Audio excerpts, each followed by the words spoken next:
من بعد 2010 لحد 2026 منتخب مصر لم يحصل على بطولة كأس الأمم الأفريقية، وفي كذا سؤال كده بيدور في بالي محتاج أسألهم قبل ما نتكلم بقى وندخل في المواضيع التقيلة ونتعمق شوية. هو أنا إمتى أقدر أقول إن منتخب مصر يقدر ياخد النجمة التامنة؟ طب إمتى برضه أقول إن منتخب مصر مرشح إن هو ياخد البطولة التامنة ويقدر ينافس؟ طيب إمتى أقدر أقول إن منتخب مصر يقدر ينافس مستويات قوية ومنتخبات قوية زي المغرب، السنغال، نيجيريا، الجزائر؟ إمتى أقدر أقول كل ده؟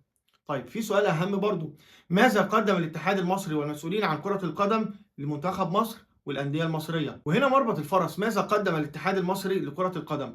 ومعروف إن أي مرحلة تطوير أو أنت محتاج تبدأ مرحلة تطوير وتبدأ صح، محتاج تبدأ طبعًا إنك تضبط البنية التحتية، الأسس بتاعتك. طيب مين هنا البنية التحتية بتاعتي؟ اتحاد الكورة. هل أنت شايف إن اتحاد الكورة المصري الحالي يقدر يقدم حاجة لمنتخب مصر أو الأندية المصرية؟ طيب هل الناس اللي موجودة دي الناس دي جديدة؟ لأ، من بعد 2010 هم الناس، هم نفس التفاصيل، هم نفس الأشخاص، ما فيش أي جديد.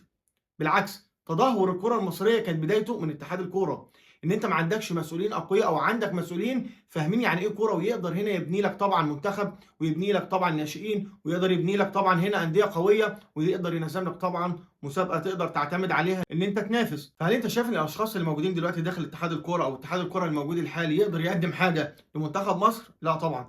نفس الأشخاص دي موجودة من بعد 2010، هل قدموا حاجة؟ هل منتخب مصر في تقدم؟ بالعكس تدهور منتخب مصر أكتر وأكتر من بعد طبعًا 2010 وفي عهد طبعًا اتحاد الكرة الحالي اللي هم تقريبًا نفس الأشخاص ما اتغيروش من بعد 2010. فالبنية التحتية تتطلب طبعًا إيه؟ إنك تغيّر هنا اتحاد الكورة وتحط مسؤولين يكون عندهم فعلًا رؤية واضحة للمستقبل، يقدروا هنا يأسسوا طبعًا منتخب قوي ويقدر